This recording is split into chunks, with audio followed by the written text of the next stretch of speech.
Good evening, everyone. My name is Theresa. I'm an alcoholic. They warned me about that guy. I still wasn't ready for it.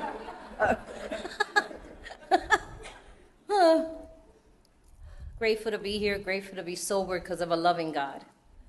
And there's a lot of y'all. Okay. I got a coffee with a couple of shots of espresso, so it might kick in a minute. And if I sound like I'm buzzing, I am. Okay.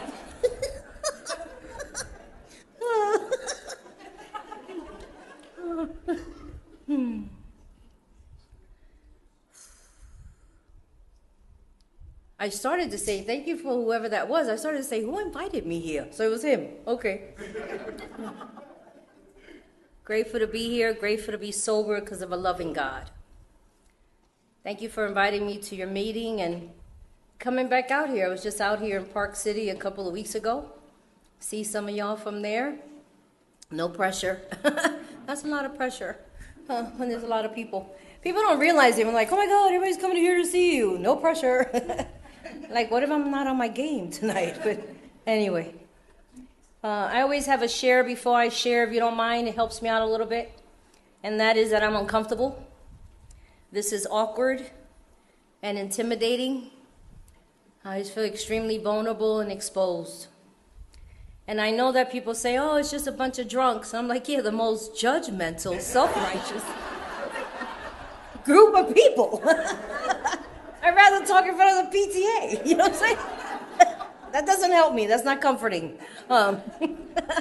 Everybody shows up, especially newcomers. What you got to say? You know.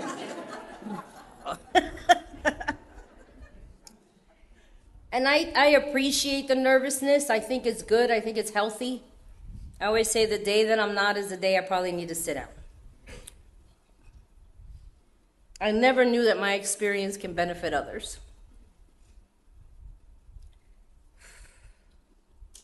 I began with my sobriety date is March 29, 1990. But for the grace of God, sponsorship, fellowship, 12 steps, 12 traditions, 12 concepts. I've been with you all for the last 35 years. That's pretty wild, man.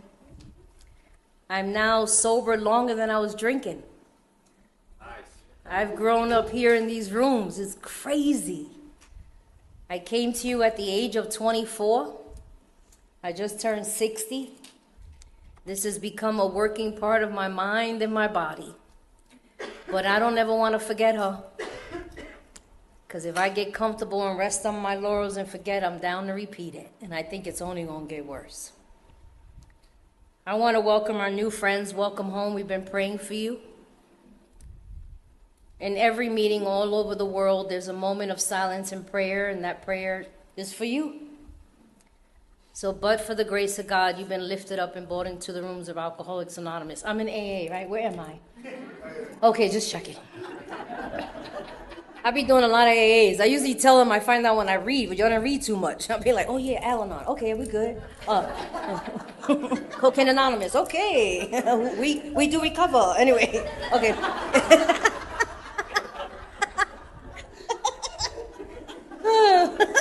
That's how I know where I'm at. You know what I'm saying? But y'all only read, what, the preamble or something? Anyway, okay.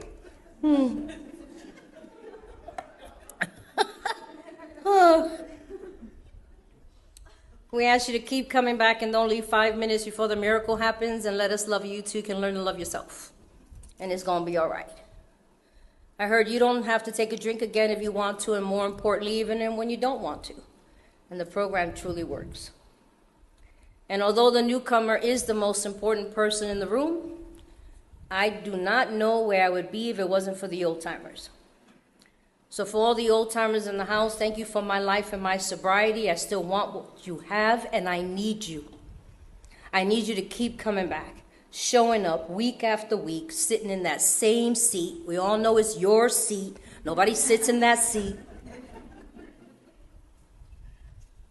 Because you let me know that I too can recover under all conditions and circumstances. I'm glad we don't get that well around here. I got a short period of time to share with you in a general way what it used to be like, what happened, and what we're like now. If you knew, there's a reason for that. In our literature, in the doctor's opinion, he talks about the message of depth and weight. It is the language of the heart. It is the music that we find in these rooms, that nobody else has been able to capture my attention the way you've captured mine. Nobody. I invite you to listen to similarities and not the differences, and you get to ask yourself questions. Like that happened to me. I felt that way too. And most importantly, perhaps this program can work for me. I will say thank you for allowing me to stay sober today. I share this often when I get up here. I'm like, I always feel like it's quite selfish a little bit when I come and share. And I'm like, it's almost like a one-night stand. You know what I'm saying? I always share that because that's how I be feeling in the end. I'm like, it was good for me. Was it good for you? I got mine. Did you get yours? You know what I'm saying? And then I like never see y'all again. You know what I'm saying? So I'm about to have a good old time. You know what I mean? Oh, okay. I mean, Bill does say we are lighter on our feet, you know? Well, and I am. Okay. So I'm not quite sure if you're going to get anything out of it, but I'm staying sober tonight. I'm willing to go to any lengths. It was raining cats and dogs over there in Salt Lake City. I'm glad it cleared up. I was telling them there was a joke since the first grade. I still laugh at it. Madalima, she was like, it's raining cats and dogs, and I stepped on a poodle. And I still be cracking up over that joke. Since the first grade. Every time I say it, I be like, ah, nobody laughs with me. I'm like, that's funny. Anyway. Oh, Lord. Okay. As the story goes. Whew. I tell this story a lot, y'all. And for those of you, like, you've been listening to the CD, and people heard me a couple weeks ago, and people say, I've been listening to you, that's great. Could you imagine? I'm the one that keeps telling it. And somehow, I think it's God just wants to make sure that I don't forget it. Although it seems that I'm so socially excited to be in front of people, I'm not. I will blend in and you won't even see me. I'm really good at being a fly on the wall. So God puts me in front of you. And when I tell this story, I remember. That's why I stay sober and I get excited. They talk about living 2 lifestyles in 1 lifetime. You can't tell me this program doesn't work, that miracles don't happen. When I listen to the story and I look at my life, I am still in awe and amazed of what this program can do.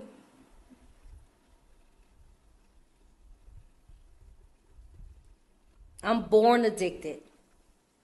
Man, I wish I had that story that I can tell you what it was like when I had that first drink and what it felt like when it went down and how it shifted and changed my perception and allowed me to feel a part of everything and everyone. Sometimes I try to go back and see, was there a time that my drinking, I was present for it and I experienced it, and I have yet to come up with that. My mother's an alcoholic. She died with 38 years, an admitted alcoholic, in Alcoholics Anonymous. And Mommy did not want me. She wanted my brother. She married my father. My mother's Puerto Rican. My father's African American. Daddy was an orphan. And he liked, I don't know, Puerto Ricans, we come in droves. I don't know if y'all, we do. We like, anyway. We're like very tribal, you know what I'm saying? And he was attracted to that. But Mommy just went with him to make her boyfriend jealous. And she ended up getting pregnant with my brother. They called it a shotgun wedding in the 60s, and she had to marry him. She hated my father. To the day she died. It's interesting. Mommy, even in the program, my nephew asked her, Mommy was a trip. My nephew was like, Abuela, that's grandmother in Spanish. Can you tell me stories about you and Grandpa? Excuse my expression, but she was like, I hate that motherfucker. That son of a bitch, he still owes me child support. You know what I mean? Mommy would say, my nephew tried to get stories from her. He'd be like, can you tell me what you did when you were a kid? She was like, we used to kill people, you know. I remember I was in the kitchen. I was like, okay, story time over. He was like, word? Anyway. I was like, just, it's the Alzheimer's. Anyway.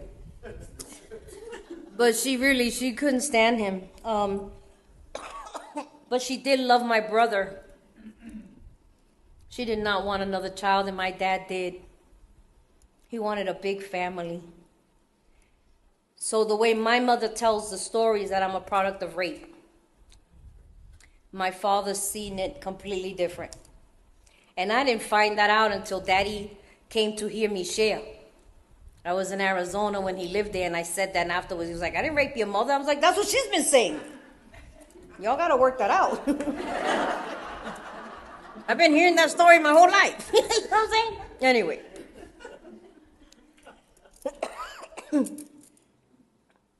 So I was born addicted. Mommy took drugs, alcohol. She did a lot of things. She tried to abort me, fall down the stairs, sting hangers up inside of her. Like, she was really trying to get rid of me.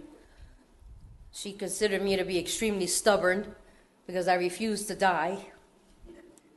And I was born a preemie, I was born sick, and I was born addicted. Mommy left me in the hospital, and she told my father, you wanted it, you can keep it away from me. I don't want to see it, I don't want to touch it, and I don't want to hear it. And it was my dad and my grandma that brought me home, abuela.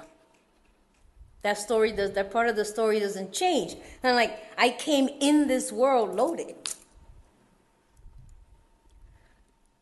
And they were taught to wean me off. You have to wean off a baby. You can't just stop them cold turkey. They could die. But they came up with this idea to leave me alone with Mommy. They wanted her to look at me and touch me or something. And Mommy said I started to cry. She kept saying, why am I hearing that thing? And she discovered she was alone with me. And her knee-jerk reaction was to take a pillow and begin to smother me. Get rid of me once and for all. And I don't know why she recalled hearing them say if you give her alcohol, she'll stop crying. Maybe I would have died that day. Instead, Mommy made sure that a bottle of alcohol stayed in my mouth. And the only time that bottle was to be removed was to be refilled. So I drank every day, all day, y'all. I came in this world with it, and I was consumed. It was the blood that ran through my veins, man. It was my oxygen. It was everything. Mommy didn't know that I was an alcoholic. We didn't know what alcoholism was. I always say, thank God for good sponsorship to teach me about alcoholism, because I'm drinking my whole life, and I sipped my drinks. Mommy wasn't anticipating that I would live. I was supposed to die. You don't give an infant alcohol and they survive. But instead, my body welcomed it, received it, and demanded more of it. So when I tell you, my name is Theresa, I'm an alcoholic, I understand what alcoholism is. I have an allergic reaction, an abnormality. It's amazing to me. Sometimes I ask people that are new or been here for a while, oh yes, I'm an alcoholic. Can you tell me why you say that?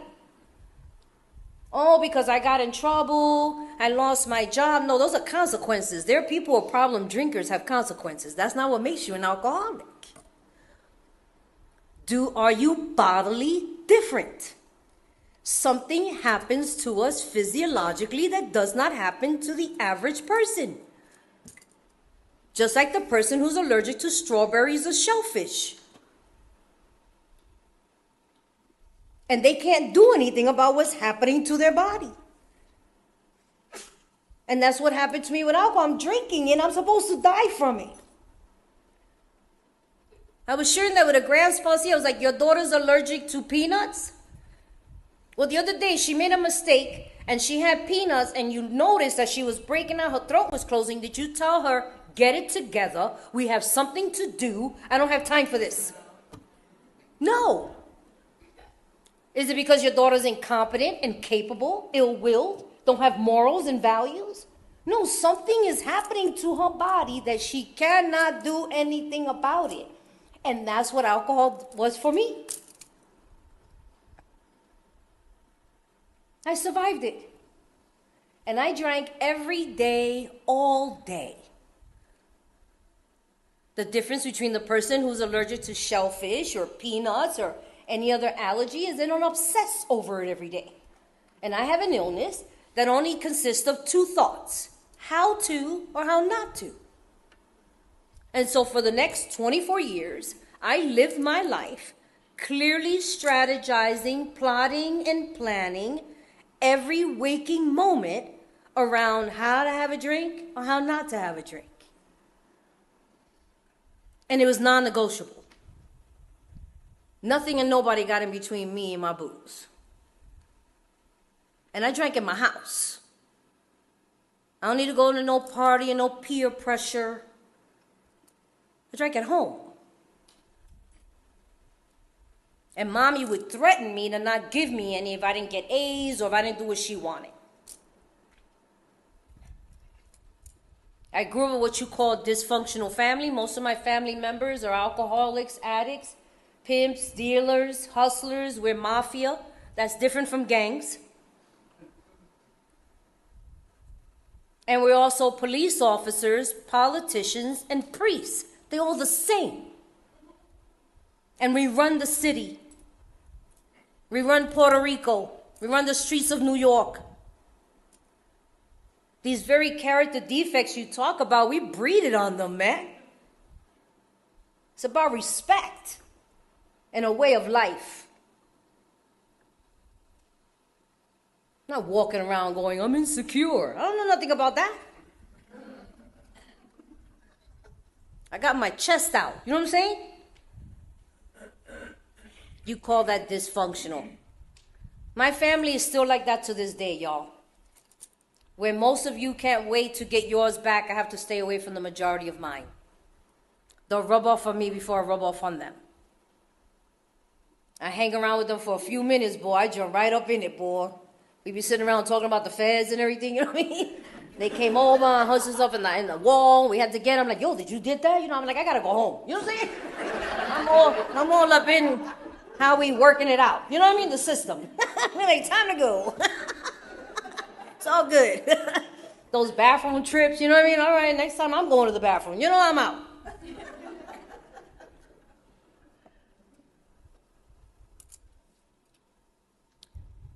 And I grew up with physical abuse, verbal abuse, and sexual abuse. And it was as though there was an announcement that said she is irrelevant, unimportant, and insignificant, defiant. She refuses to die. Nobody wants her. She does not matter. As a matter of fact, we can't stand her. So you can do with her whatever you wish. Let out all of your deviances, your frustrations, your angers, your pedophileness on her. Everybody did it. Men and women took turns with my body. I've been burned with cigarettes, pistol whipped, stabbed, poked with knives, black eyes, broken bones. I joke, my brother shot me in the ass. It was my fault. He said he was aiming for the chair. I was sitting on it. That's on you.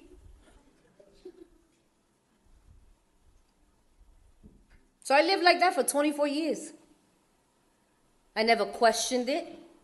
I didn't pray and ask that I run away from it. I didn't beg anybody to stop doing it. For you see, I was not present for my experience.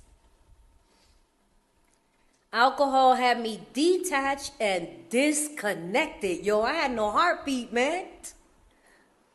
I always had a smile on my face. I lived like that movie, Death Becomes Her. I be having broken bones sticking out. They be like, yo, your shoulder's disjointed. Put it back. Let's go.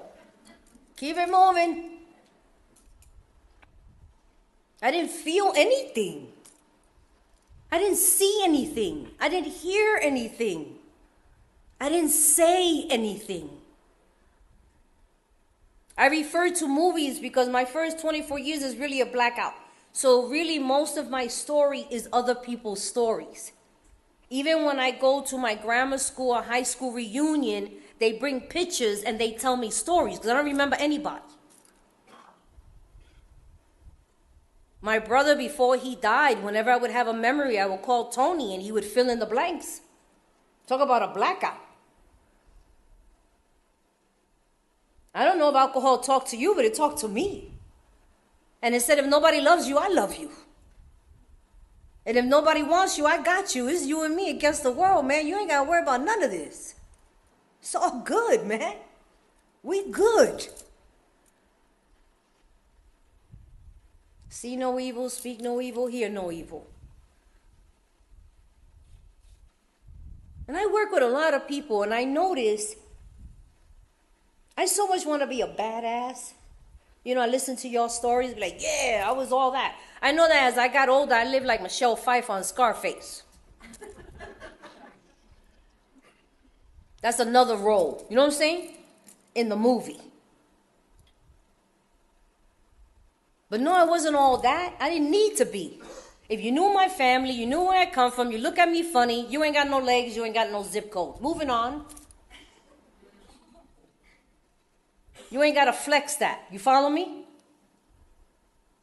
So I'm into money, property, and prestige, dressing up my outsides. I didn't know I was dying on the inside. What you call a soul sickness?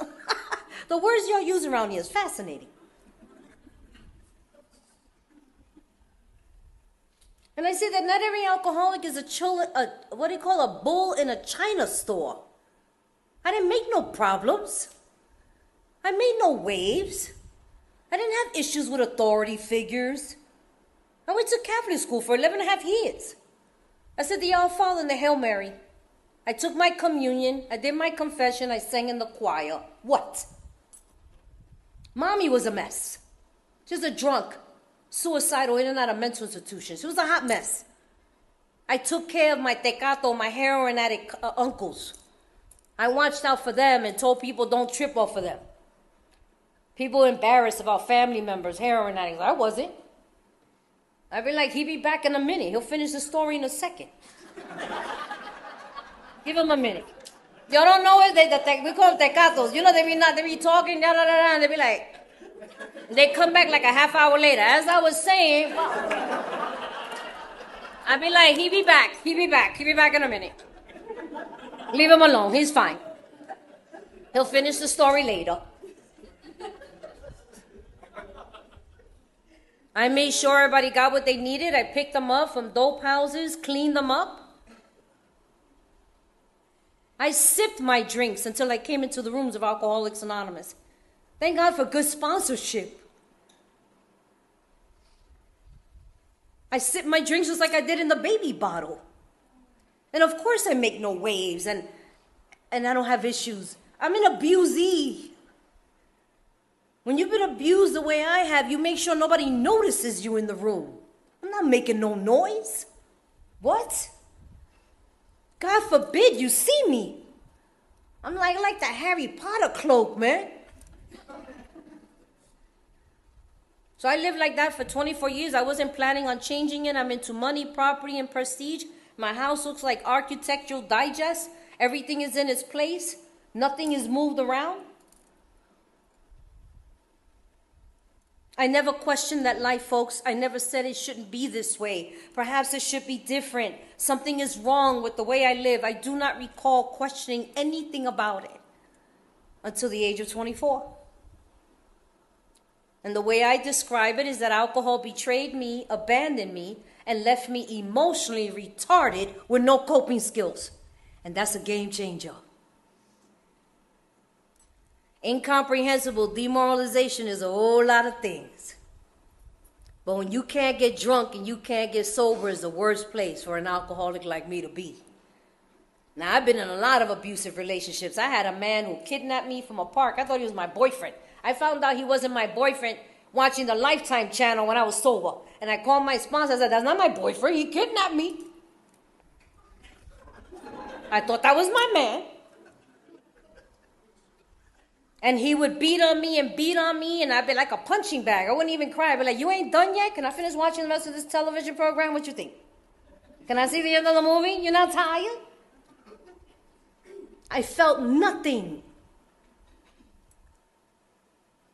But then it came a time that I remember I walked into a bar. I call VIP. You call it bar fly. It's all about perspective. I walk in, I don't have to ask for what I'm getting. You know what I'm saying? My Hennessy's waiting for me. You follow me? All I know is I walk in. I notice you ugly, but I don't trip yet. So I go take me a little sip. And I turn around and I look at you and you still ugly? That's a problem. You know what I'm saying? And then I take another little sip and I turn around and you still ugly.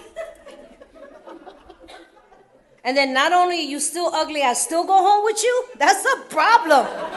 That's a problem, yo. Times have changed. You follow what I'm saying?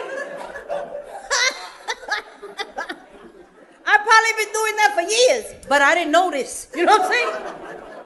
But now I started to notice. I remember I walked up and down alleys 2 or 3 o'clock in the morning. I dare you to come up on me. You know you got to worry about the little people, right? I don't worry about big people. I worry about the little ones. We scary. We come at you. You don't expect us. We walking around like decoy. You know what I mean? You be like, wrong person. I used to go up and down alleys all the time. Now I'm doing that and I'm paranoid. Sorry, folks, I didn't take a paranoid class. And I want to know what's happening, man. I always say, I lost my hustle, yo. I'm trying to shake it off and get it together. I'm trying to be all that. I know I'm fake. I'm hearing what people are saying. I'm trying to laugh it off. But I can't shake it off. And I'm starting to feel all the punches and all the harm and the hurt. And oh, man, my bottom lasted 6 months. Y'all do it for years. And I had always gone into the world of spirit. My dad introduced me to that. And my grandmother, knowing they couldn't do anything about the physical world, but they introduced me to the world of spirit. And it was beautiful there. And the land of the living, lions and tigers and bears, oh my. But now the world of spirit, when you're in that life, man, that's ugly. It's dark. And I wanted the good old days back, man. I like how Dr. Bob says, I'm just trying to get tight, yo. I wanted the good old days back where nothing mattered. As I said, incomprehensible demoralization is a whole lot of things. When you don't notice, it's okay. But now I notice, and I became present for my experience. Game changer. And I'm trying every combination so I can go back into a coma. It was as though I had been living in a coma, and I'm now resuscitated, and I'm present to this thing you call life, and I had never been here. I think that's why babies cry. You know when the baby's born, they be screaming? That happened to me at 24. You know what I'm saying? That's probably why they be screaming. You think so? They're like, they be freaking out, the babies, right? They're probably like, what is happening? That happened to me at 24. I was like, what is happening? I want to go back into the cocoon. Oh my God, it was horrible. Oh, it was so frightening. And no matter what combination I tried, I couldn't. I was still present for my experience, man. That was horrible. That's why I'm not mad at anybody. If you're like intervention or a nudge from the judge, or you think there's a problem but it's still working for you, I ain't mad at you. Have one for me. Takes a whole lot to be around here, boy. You have to be done with that thing, man. This ain't an easy program. I got cousins, they chill, they're happy, they're good. They sleep good at night. You know what I mean? They're not tripping. They be like, hey, Terry, one for you. I be like, vaya. I ain't mad at you, you know what I'm saying? Do you, boo? Do your thing, man. You know, I get worried if some of my family members were to become president, they'll probably die instantly. Anyway. You know what I'm saying? Huh. To come to that reality is scary. It's scary. I noticed, where's Alejandro? Homeboy Spencer, that guy was awesome. But I noticed what I said afterwards because he lost his leg. But anyway, he was sharing. But I said, I just remembered, because my uncle lost his legs from diabetes, from drinking, and they told him he needs to stop drinking. And I was like, now? He ain't got no legs. Like, that don't make no sense. You know what I'm saying? As a matter of fact, give him a joint. You know what I'm saying? Like, why would he stop drinking now that he ain't got no legs? So he can notice that he don't got no legs? That don't make no sense. Oh, Lord.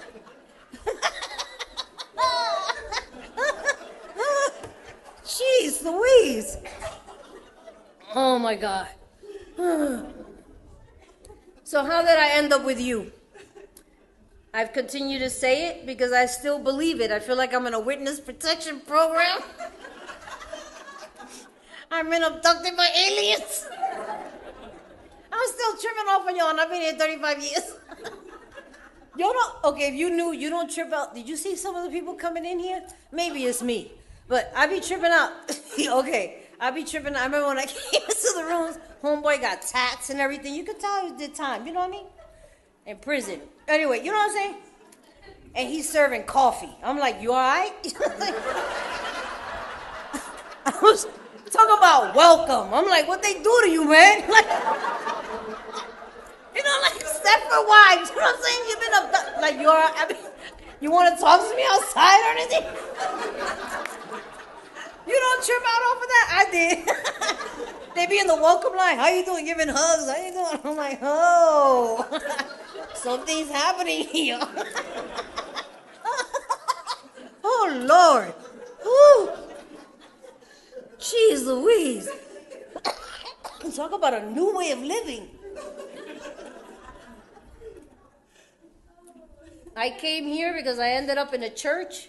I said a prayer. I said, God, please allow me to feel the peace that I feel in this church inside of me. I didn't know that prayer was going to change my life, folks. I didn't even know anything was listening to me.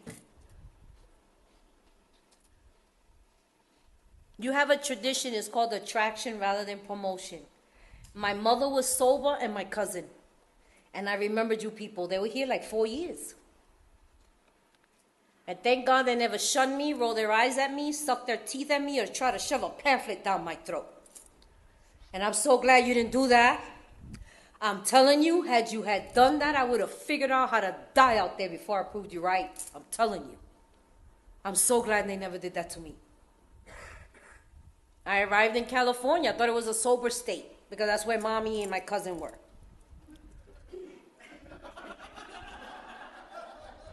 I think California thinks they're the sober state too, you know? That's what I told Dali. I have to go to that sober state, California, from New York City. Now, that's a culture shock within itself.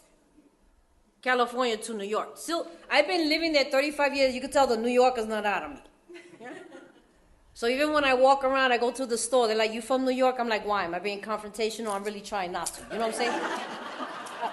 I'm just trying to get some milk. You know what I mean? And I don't know how to do that in a way that's non-confrontational. Like, we even did that at Starbucks, right? I'm like, yo, can I get milk? And I wait, hold up a second. I was like, oh, man, I don't even know how to do this.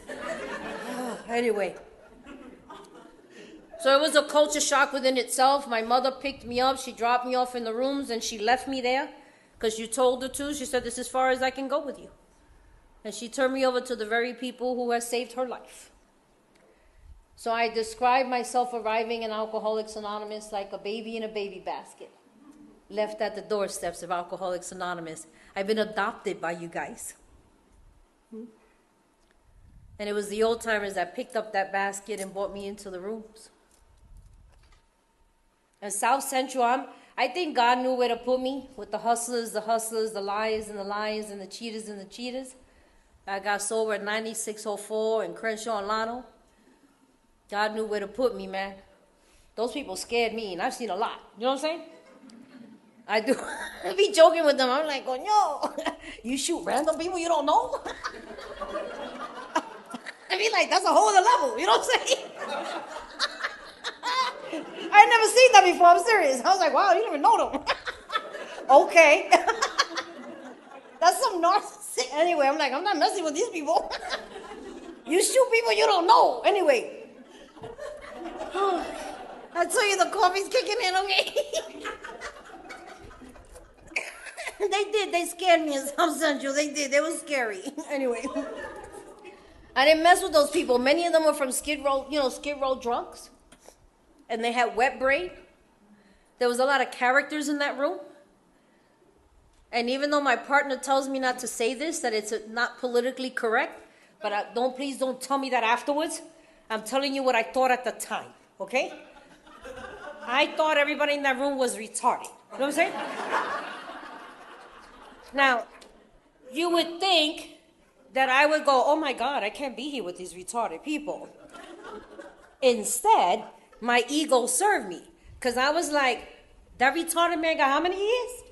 Where the big book at? You know what I'm saying? Yo, come on, man. I'm a quick learner. You mean to tell me that retarded man lives over how long? This is a piece of cake. You know what I'm saying? I got this. And ain't no way I'm going to take a drink again when that retarded man is still here sober. Who's stupid, him or me? You know what I'm saying? I joke. I have a sponsee. I went to see her in Malibu. She was up in treatment. You see, it's amazing our perception. And I got up there, and she was like, these people don't know what they're doing, and they don't know nothing, and they're all stupid, and they don't, I don't believe this. How are they going to make me do this? And they don't know anything. I was like, how much you paying them a month? 30,000? Who's stupid, them or you? How you going to give stupid people $30,000 a month? You know what I'm saying? Anyway. Alcoholics, boy, they stupid? Really? They taking your money? Oh, man. Whew. And so in a way that was an attraction to me. I thought they were retarded, but they weren't. They were just keeping things really simple. They told me to follow the black on the white. You know what I'm saying? I thought they were retarded. Look, somebody gets up and they got 20 years of sobriety. They did it here. Y'all don't see that in your meetings? They ask you to read? And somebody's an old timer, y'all don't trip out off of that? I did when I was new. So-and-so, come up and read. They've been here 20-something years, and they go, rarely have we seen. Yo, I was like, yo, these people's from the slow bus. There's no way I'm not going to be able to recover. There's a piece of cake.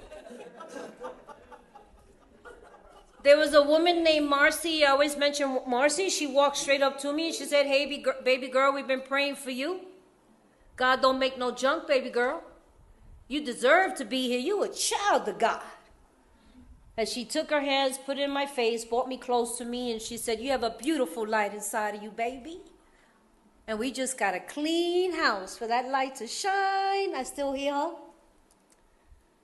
I hope I can just do a little bit like Marcy did for me. What's fascinating to me is that I believe this woman. A total stranger said something to me contrary to anything I had ever heard. Maybe Daddy and Abuela said it, but it was muffled by all the other noise. But I believed Marcy. And I wanted to know what she saw in me. And they gave me the big book of Alcoholics Anonymous, and they used to say, keep it simple, stupid. And people called it old AA, Nazi AA, whatever you want to call it. I know that that's the way they talk to me. I don't think they talk to everybody like that. And sometimes they said things from the podium and it was as though they were talking to me. I remember Brother Vernon used to go, what you got to talk about? All you know is what it was like, what it was like, what it was like, what it was like. I remember he used to say that, if you were new. And I began listening to them. And they told me to examine my relationship with alcohol. That lack of power was my dilemma. And I needed to find a power. Where was I to find it? You gave me a hint. Marcy said it. Deep down inside in every man, woman, and child is the fundamental idea of God. It lived inside of me. Now, that might not be a big deal to you, but it was to me. All my life, I've reached outside of myself. Coming up short, coming up short. But y'all tapped into a source of power that cannot fail. And it was inside of each of us. Fascinating. I wanted to know that power. That power that restores broken toys. We're like the land of the misfits, boy. We get to return to our homes like warriors that have been fighting. The war is over. Go home. Be fathers and mothers and daughters and sisters. I've seen it happen. What is that? Is it possible that living just might not be so bad? That these are tools designed for living. They're not homework. They're not exercises. So I put down the drink and I picked up the big book of Alcoholics Anonymous, folks. I got no in between. I got no gray area. Maybe you do. Maybe you got another point of reference. I don't. I've always had a higher power. It was called alcohol. I love it when alcoholics or addicts tell me I have an issue with a higher power. No, you don't. No, you don't. Somebody else, you know what I'm saying? But not you, please. It told me when to get up in the morning, when to go to bed at night, where I was going to live, where I wasn't going to live, if I was in a relationship, if I wasn't, if I was going to work, if I wasn't. What are you talking about? That's the higher power. And I have no say-so? What are you saying to me? You're talking about religion. That's another conversation. Chapter to the agnostics. Read it. Trip on it. It's great. I need a power because the power that I had is no longer working. I need a new one.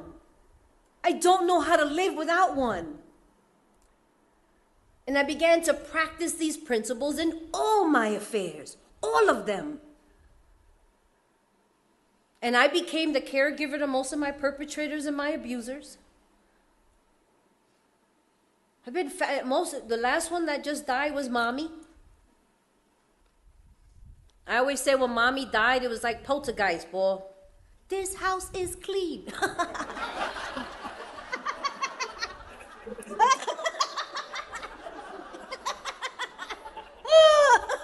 Mommy was a trip. Woo, I tell you. I always joke because Mommy's job was like, you're not that spiritual. Watch this. I'd be like, you know what? You're right. That was her job. It was an honor and a privilege to be of service to my brother, to my uncle, to my father with Parkinson's, my mother. Oh boy, did they stretch my spiritual muscles.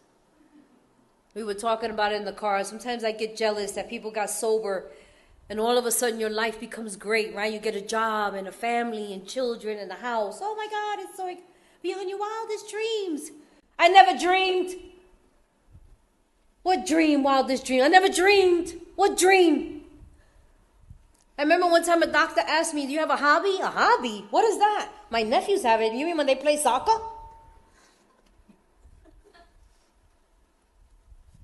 I met God butt naked alone with a white flag up my ass. And I don't know how to say that any different so you can get the visual. I remember I was at a meeting where they asked you not to curse. It was a PG, Pacific group. I said, sorry, Clancy, you have to say ass. Because, Heine does not give you the visual of what I'm trying to describe here. And I said, God, have all of me, good and bad. What will you have me be? What will you have me do? Make me useful, purposeful. Take away everything and anything that stands in the way of that. We're here for the role that He assigns. And I suit up and I show up. I always hear Ralph in my head. I think you guys have had him. Ralph says, you get a blessing to be a blessing. Sobriety is a gift given to me by God, and what I do is my gift to God. Most of those people in my head that I got sober with, I used to tell them, you guys are brainwashing me. And they used to say, your brain needs washing. And so they're a working part of my mind. And each time I took care of my family members, I stretched. And I applied these steps in every moment. Today I am so open and so raw. I've been cleaning house. Where people have been going on and living their life, I've been doing this. An inside job. It's an inside job. It's an inside job. I went back and became a priest in my tradition. I'm the 4th generation. My dad, that was one of the things he was hoping I would do. That's a legacy that my father had. And it's really cute to have my family members that call me, or the next generation. They'll be like, I don't know, Dad told me to call you. You doing something out there in California? It's been an honor and a privilege to be in my nephew's life. My nephews thank you. My father thanks you. My mother thanks you. My nephews are the new generation, the ripple effect that happens around here. I get to use these tools, not just in my life, but I get to pass it on to them. And although it was difficult when my brother died, their mother showed up and said, now get out of our lives. They were already 10 and 14. But eventually she had to call me. That was the hardest thing for her to do. My oldest nephew was homicidal and the youngest was suicidal. But what a privilege it is for me to pass this on to the boys and to see them now that they're 26 and 23 and applying these things in their life. My oldest nephew called me and said, Titi, can I take you to lunch? He was like 16. I'm like, oh, okay, fancy. Gonna take me to lunch, okay. And he said he was drinking and smoking weed. And as usual, I say, what do you want me to do with this information? Well, I know you're going to ask me a series of questions that I need to ask myself. And I did. My brother and I were adamant that we don't tell the boys, well, you know you come from alcoholism. And like, that's like that commercial. This is your brain on drugs. You know what I mean? Like, that's ridiculous. And the only thing that I did say to him after these questions, I'm watching my time. The only thing I said to him after these questions was I said to him, I'm not so much concerned that you're trying marijuana and alcohol. Because I do think that people experiment. I don't have an issue with that. My concern is that your concern says telling you something. And my other concern is that your father just died. Your grandfather just died. We used to live in seminary. We were living there for 5 years. My brother became a Lutheran pastor. Got his master's in divinity. You were the it kid on the block. Now nobody knows you. You used to be in varsity. Now you're in junior varsity. Aside from the fact that you're 16 and you're only dominated by 2 thoughts, masturbation and sports at the same time, that within itself is enough. But you throw all that in the mix, that's a nutty time. You guys know what I'm talking about, right? I used to be like, man, I feel for you, man. You know what I mean? It's hard right now. I know you're confused. Right? So I'm like, so you got that going on plus all of this? That's what concerns me. Because alcohol and marijuana is going to give you the oxygen you so desperately need right now. So I invite you to consider putting that on the shelf for a minute. Let's find some other tools to process all that other stuff. And then you could pick it up later when you don't need it. And I'm so grateful. He's the one that you got to think about it for a minute. And he came back and he ended up actually finding a church. He does celebrate recovery. He did grief recovery. He doesn't like to talk about AA. No, Titi, I don't do AA. Whatever, no problem. Just do whatever you got to do. My youngest nephew, my nephews learned to do an inventory, a sex inventory. They do it more than my sponsees. I was telling them that. When they started looking at girls, I was like, I stay out of that controversy. If you leave it up to me, you can't have sex until you're 90. But I'm going to give you a tool for things to ask yourself. You know what I'm saying? Alcoholics Anonymous did that. And I watched these boys say things like, I love you, I'm uncomfortable, this is awkward, can I talk to you? I need help, I need guidance, I need direction. I'm looking at where am I responsible, where am I at fault?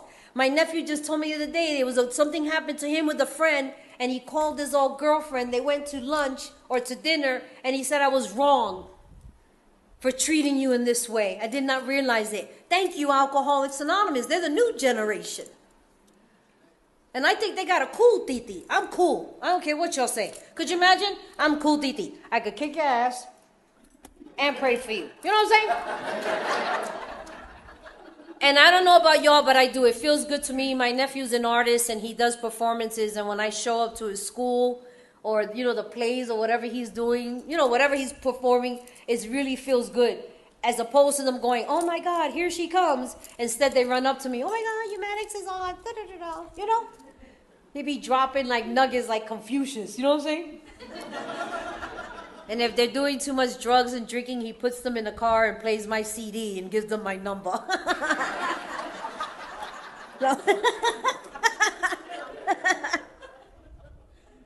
So I will say this, I didn't ask you the time, but I should be shutting up in a minute. I've been noticing this. A lot has happened for me in 35 years. Yes, I'm going to school. I just graduated last semester with a double major. I'm taking my master's. That's me and God's playtime. I like God, whatever. That's a story. I wasn't even planning on going there. But I have fun and I like it.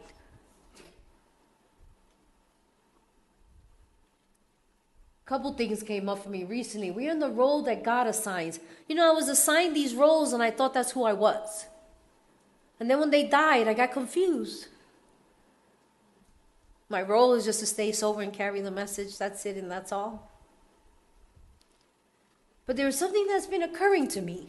Because I've lost a lot of things in 35 years. If y'all listen to some of my CD, that's why he was saying, so what's going on with your nephews? You all right? Are you homeless yet? Like, what's happening? Because I'm so transparent with all my stuff. Some people come up to me, how'd that work out? I'm like, which one? You know? I got sponsees to stay sober just to see me get through the day. Straight up. And I do tell them, some of them call me, take a drink. I'm like, if anybody's going to have a drink around here, it's me. And if I'm not drinking, you're not drinking. You know what I'm saying? But this is something that I'm sitting with this. Things change. Don't hold me to everything. I'm always changing. My father used to say the man who leaves his house in the morning is not the same man who comes home at night. So don't hold me to everything.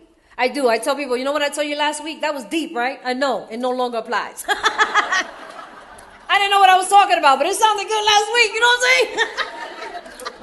It was deep last week. I know, but I found out new stuff. I uncovered some other things. Okay. But for right now, this is what's been going on with me is that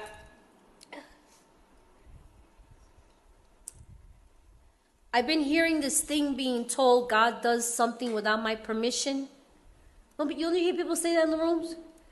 God does this without my permission. I don't know, I've been hearing that a lot. And so I started asking myself, is that so? I don't think so. Then why would I do a third step prayer? Why would I ask God to remove my fears? It says we are alcoholics, we are undisciplined, so we let God discipline us in the simple way we outlined. I have to let him. This is the one higher power that I finally discovered that needs my permission. A lot of things have been taken away from me without my permission. My virginity at 5, my childhood. I've had jobs taken away, houses taken away. My line of credit is being taken away. I'm watching it every day. It don't matter that I worked hard and that people have died without life insurance and I have to bury them. They don't care. Nobody said, is that okay with you, Theresa? No, not at all.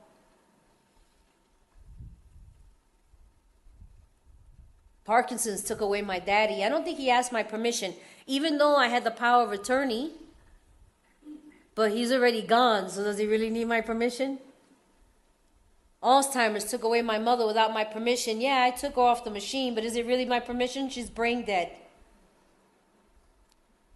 My brother with cancer. My uncle with cancer. My best friend with cancer. My partner who's now completely disabled after COVID, but medical separation because they didn't honor it as COVID. They thought it was pneumonia. And left us medically and financially broken. Did they ask us if it was okay? I don't think so. I have people love me today. Oh my God, Theresa, you're so wonderful. Oh, I just love you so much. And they don't talk to me tomorrow.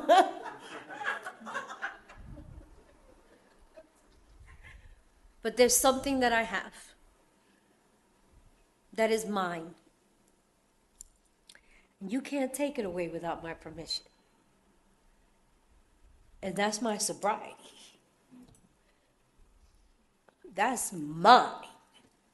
You can call it arrogant all you want. That's mine.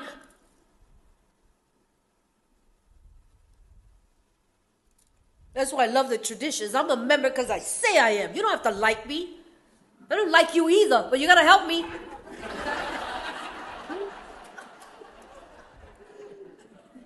I'm a member. I have a desire. You need to help me. But I've been saying my sobriety is mine. It's important. If you knew, I don't know, I hope you cherish your sobriety the way I've fully arrived in that with mine. So many things have been taken away from me that I was holding on to. If I could have this house, if I could just pay my bills, if I could just be okay, you know understand what I'm saying? If I could be a daughter, or if I could be a sister, all of it's gone. And all those people who wanted me dead, do you know that they're dead? They're all gone.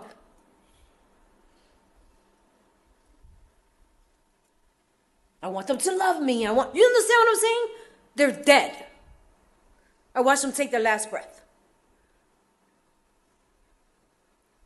But the relationship that I have with this power requires my permission. And only I get to polish it, nourish it, expand upon it, enlarge it. I get to give it away. And it is only I who will throw it away. And I'm not doing it. Because it's the only thing I got. It's the only thing I got. And what it gives me, it restores my dignity, my integrity, my self-respect. It gives me purpose and meaning and significance. It gives me self-worth and self-esteem. It is mine. And you can't have it. So if you knew, I don't know what you're going to do. Do whatever you want. I get to share with you what I've done and what this means to me. And for that, I'm so grateful and I'm so excited and I get so emotional because everything is gone. But I have this. And it's so precious. And I get to come here and share it with you. That's it and that's all. Thank you.